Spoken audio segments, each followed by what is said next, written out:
मणिपुर में हिंसा अब थम चुकी है और धीरे धीरे जिंदगी पटरी पर लौट रही है। लेकिन पिछले 3 महीने में जिस तरीके के हालात रहे, उसको सुधारने के लिए सबसे आगे अगर कोई आया तो वो है आसाम राइफल। इस वक्त हम लोग मोरे में हैं और ये वो जगह है जहां पे 3 तारीख को हिंसा हुई थी, आगजनी हुई थी, लेकिन तुरंत कार्रवाई करते हुए आसाम राइफल्स ने यहाँ पे एक भी कैजुअल्टी नहीं होने दी। लिहाजा ये कहना गलत नहीं होगा कि मणिपुर में जिस भी जगह पर आसाम राइफल्स तैनात है वहाँ पे हिंसक घटनाओं को बढ़ने से रोका गया। और ये कहना वाकई गलत नहीं होगा कि मणिपुर में असम राइफल एक सेवियर के तौर पर यानी कि रक्षक के तौर पर अपनी भूमिका निभा रही है। 3 और 4 मई को जैसे ही मणिपुर में हिंसा शुरू हुई, उसके बाद से ही असम राइफल्स ने अपने आप को पूरे भारत म्यांमार सीमा पर मुस्तैद कर दिया और भी ज़्यादा। हालांकि पहले से ही मुस्तैदी है और इस वक्त हम लोग एक ऐसे ही ऑब्जर्वेशन पोस्ट पर हैं असम राइफल के, जहां पे कि आप देख सकते हैं कि पूरी तरीके से टारगेटेड करने के लिए अगर कोई भी ऐसा इंसर्जेंट ग्रुप या कोई भी म्यांमार की तरफ से भारत में घुसने की कोशिश करता है तो उसको यहाँ टारगेट किया जा सकता है। एमएमजी के साथ यहाँ पे सोल्जर 24 घंटे तैयार रहते हैं। और सामने आप देख सकते हैं एक लाइन नज़र आ रही होगी, एक फेंस नज़र आ रही होगी। दरअसल ये भारत और म्यांमार के बीच की इंटरनेशनल बाउंड्री है। हालांकि ज़्यादातर बाउंड्रीज जो है भारत और म्यांमार के बीच में वो पोरस है, वहाँ पे किसी तरह की फेंसिंग नहीं है। लेकिन मोरे जो कि म्यांमार से तकरीबन 27 किलोमीटर तक जुड़ता है, वहाँ में कम से कम 10 किलोमीटर तक इसी तरीके की फेंसिंग की गई है और लगातार यहाँ पे पेट्रोलिंग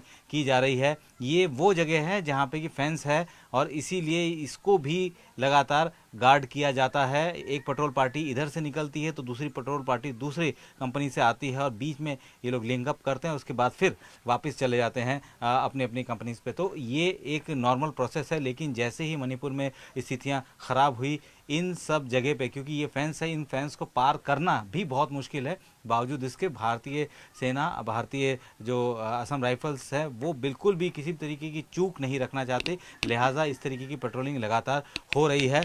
अगर मैं सामने देखूं, सामने जो आप फेंस के इस तरफ ये सारा का सारा म्यांमार है। मैं अपने कैमरामैन प्रदीप को कहूँगा कि थोड़ा सा कैमरा घुमा के दिखाए कि आगे म्यांमार किस तरीके से नज़र आता है।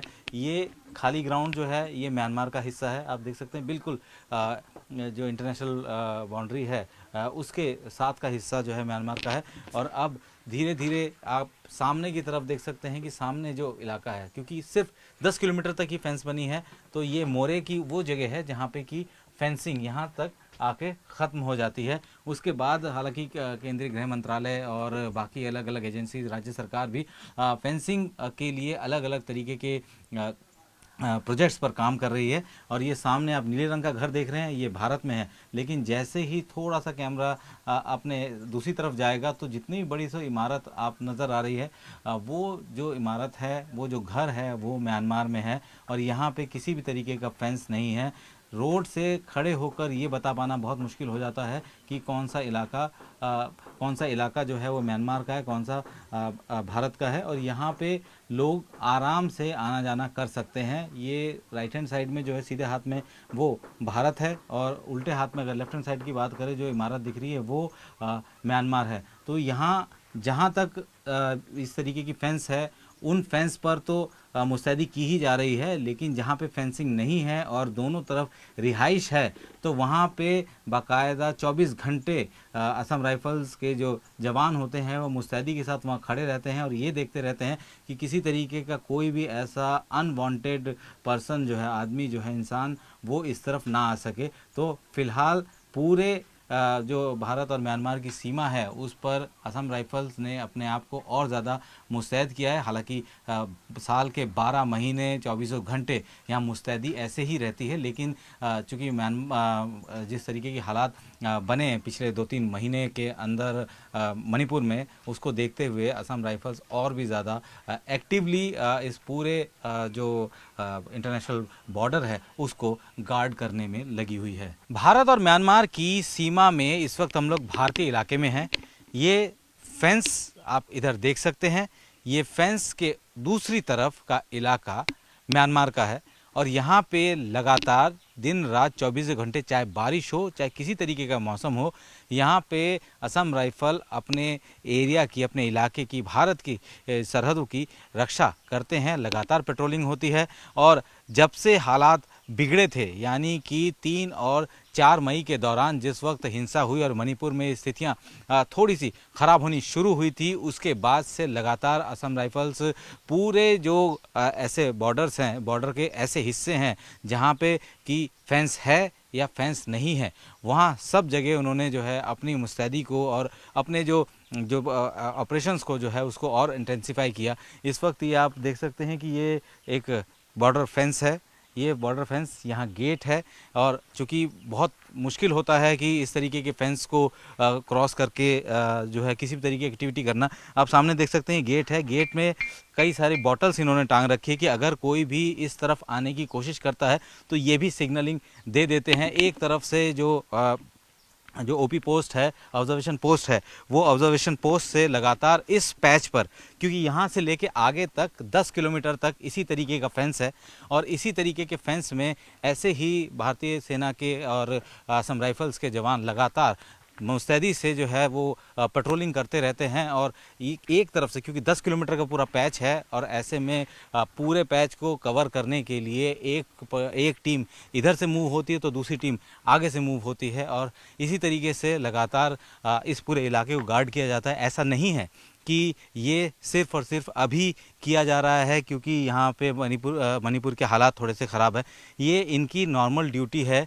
नॉर्मली इस तरीके की पेट्रोलिंग लगातार रोज़ होती है ताकि कोई भी इंसर्जेंट ग्रुप, क्योंकि म्यांमार में कई सारे ऐसे इंसर्जेंट ग्रुप्स हैं जो कि ऑपरेट करते हैं, वहाँ पे उनके ट्रेनिंग कैंप्स हैं और वो हमेशा से इसी तरीके के हालात का इंतज़ार करते, इसी तरीके की स्थितियों का इंतज़ार करते हैं कि कभी इस तरीके से हिंसा हो या कभी इस तरीके के हालात यहाँ पे भारत में, म्यांमार के पास में अगर हो बनते हैं तो वो उस मौके का फ़ायदा उठाने की कोशिश भी करते हैं। तो यही वजह है कि असम राइफल्स ने पूरे के पूरे जो बॉर्डर है, क्योंकि पूरा म्यांमार बॉर्डर जो है, म्यांमार भारत बॉर्डर जो है वो असम राइफल्स ही गार्ड करती है और इसी वजह से चाहे वो फेंस हो चाहे वो बिना फेंस का बॉर्डर हो, वो इसी तरीके से जो है पेट्रोलिंग लगातार जारी रहती है। और अभी शाम का समय है और ये सबसे इम्पॉर्टेंट टाइम हो जाता है। हालांकि कोशिश यही रहती है कि कोई भी ऐसा अनवांटेड शख्स इस तरफ ना आ सके। कई अलग अलग तरीके से सर्विलांस भी किए जा रहे हैं, अलग अलग तरीके के माध्यम से ये भी सुनिश्चित किया जा रहा है कि कोई ऐसा शख्स इधर ना आ सके। तो कह सकते हैं कि ये चुनौतीपूर्ण समय ज़रूर है, लेकिन असम राइफल्स ने अपना मोर्चा संभाल लिया है, चाहे वो शहर के अंदर हो चाहे वो इंटरनेशनल बॉर्डर पर हो। इस वक्त हम लोग मौजूद हैं मोरे के उस लोकेशन पे जिसको कि इंडो म्यांमार फ्रेंडशिप ब्रिज कहा जाता है। ये उसका पत्थर लगा हुआ है। बॉर्डर रोड ऑर्गेनाइजेशन इस पूरे रूट को जो है उसको मेंटेन करती है और ये सामने जो ब्रिज है ये एक फ्रेंडशिप ब्रिज है, लेकिन इसमें ताला लगा हुआ है। ब्रिज दोनों तरफ से बंद है और उसके पीछे की वजह है कि जब से म्यांमार में तख्ता पलट हुआ है उस दिन के बाद से ये दरवाज़े पर इसी तरीके से ताला लगा हुआ है।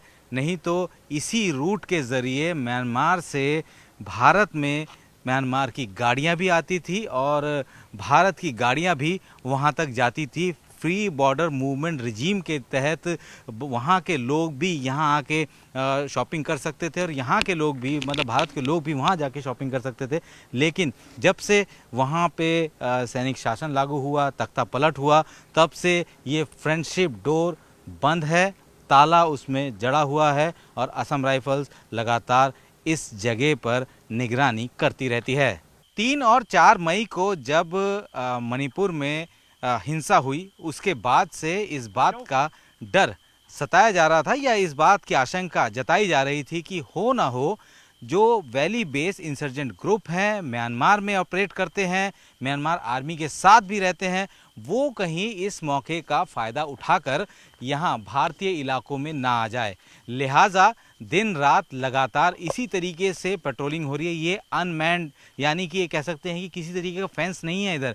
महज जहाँ से ये सोल्जर्स लगातार जो है आगे बढ़ रहे हैं, इससे महज 10 मीटर या 20 मीटर की दूरी पर जो है बर्मा है, यानी कि म्यांमार है। और वहाँ पे चूँकि कू हो रखा है, इसी वजह से किसी भी तरीके की वहाँ पे बहुत ज़्यादा एक्टिविटीज़ वहाँ नहीं है। लेकिन ये मैं एक बार फिर दिखाना चाहूँ, दूर दूर तक सिर्फ अंधेरा है, इसके अलावा कुछ नज़र नहीं आ रहा है। और यहाँ पे किस तरीके से डिसाइड किया जाता है या किस तरीके से माना जाता है कि ये बॉर्डर हो सकता है या ये इंटरनेशनल बॉर्डर है, इस सामने एक पेड़ है। ये जो पेड़ नज़र आ रहा है, इस पेड़ के दूसरी तरफ वाला हिस्सा नो मैंस लैंड है। और उसके बाद तकरीबन थोड़ी दूरी पे जो है वो म्यांमार शुरू हो जाता है। और इस तरफ जो भारतीय गांव है, यानी भारत के जो गांव है, महज 50 मीटर दूर पे भी जो है ये गांव यहाँ मौजूद है। ये एक ऐसे विशेष समुदाय से जुड़े हुए हैं, यानी कुकी समुदाय से हैं। तो ऐसे में इस बात का डर असम राइफल्स को पहले भी था और हो सकता है कि इस तरीके की आशंकाएं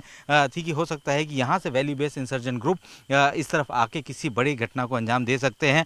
जो माहौल इस वक्त बना हुआ है या 3 और 4 मई को जिस तरीके से माहौल बना हुआ था, उसको देखते हुए यहाँ पे लगातार दिन रात 24 घंटे पेट्रोलिंग हो रही है। रात को भी लगातार पेट्रोलिंग चल रही है। साथ ही क्योंकि ये पूरा रास्ता आप देख सकते हैं, ये पूरा एरिया जो है ये प्लेन है, यहाँ आसानी से गाड़ियों के ज़रिए क्या, पैदल क्या, कोई भी यहाँ आ सकता है। इस तरफ से देख सकते हैं जब बारिश होती है तो उस तरफ से पानी भी आता है। और ये जो पेड़ है, इस पेड़ के दूसरी तरफ का हिस्सा जो है वो म्यांमार है। और यहाँ से महज कुछ 100 मीटर दूर म्यांमार आर्मी का एक कैंप भी है।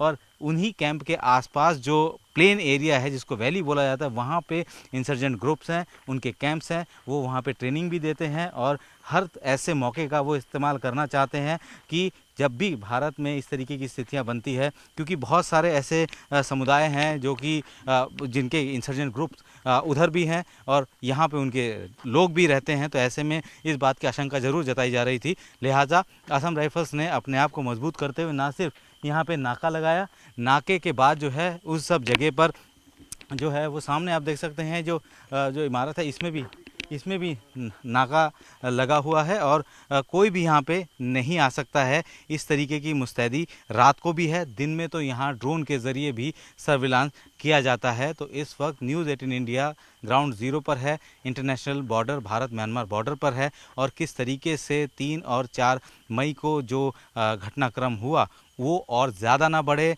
कोई ऐसा वैली बेस इंसर्जेंट ग्रुप उधर से यानी कि म्यांमार से इधर ना आ सके, उसको देखते हुए यहाँ अतिरिक्त बलों की तैनाती भी की गई है। और 24 घंटे इस पूरे इलाके को मॉनिटर भी किया जा रहा है, क्योंकि यहाँ पे पता लगाना बहुत मुश्किल होता है कि कौन सा इलाका भारत का है, कौन सा इलाका म्यांमार का है, क्योंकि यहाँ किसी तरीके की फेंस नहीं है। ये जो फेंस मैंने अपने हाथों में पकड़ी हुई है, दरअसल ये इंटरनेशनल बॉर्डर है भारत और म्यांमार के बीच में। और इस तरफ का इलाका म्यांमार का है और हम भारत में खड़े हैं।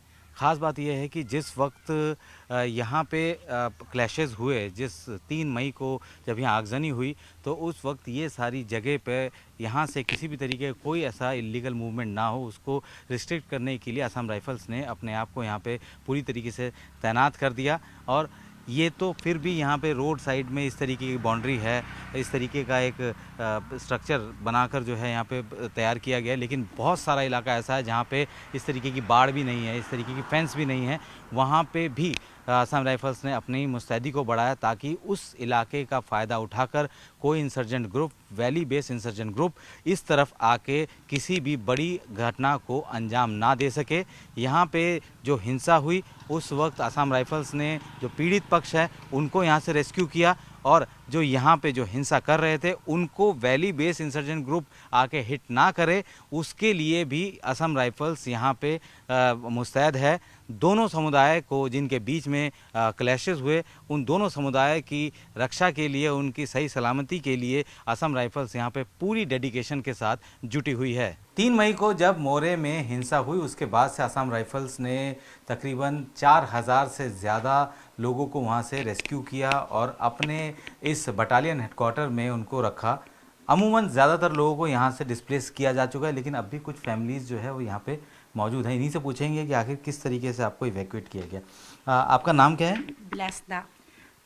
उस रात को जब वहाँ पे आगजनी हो रही थी तो आप लोगों को किस तरीके से रेस्क्यू किया गया है यहाँ पे? जब आग लगा चारों तरफ तब हम लोग डर के भागा, पुलिस स्टेशन में भागा। फिर असम राइफल लोग आके इधर ही लेके आया हम लोगों को। फिर यहाँ में खाना पीना सब अच्छा से देता। कितने लोग थे उस वक्त जब वहाँ से आए थे? कितने लोग थे? 4800 के आसपास है। हम लोग को खाने पीने में कोई दिक्कत नहीं है, फिर भी बहुत आदमी था ना, इसलिए दाल चावल जैसे कुछ तो मिलता है। तो अभी बाकी लोग कहाँ गए हैं? हम लोग बाकी लोग सब इम्फाल में गया हुआ है कैंप पर।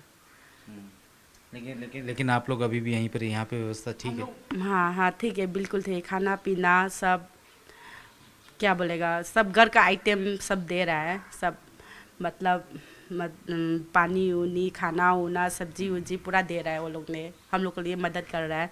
फिर भी घर जाना चाहता हूँ हम लोग। क्यों बोलने से, घर तो घर है, महल हो या झोपड़ी हो ना, घर तो घर है। हम लोग घर जाना चाहता हूँ। हम लोग शांति चाहिए, झगड़ा झगड़ी करने को हमको पसंद नहीं है। घर परिवार सब बिछड़ गया, इधर कहाँ चले गया पता नहीं वो भी। इसलिए हम सबसे रिक्वेस्ट करता हूँ कि हम लोग घर जाना चाहता हूँ, शांति चाहिए हम लोग को।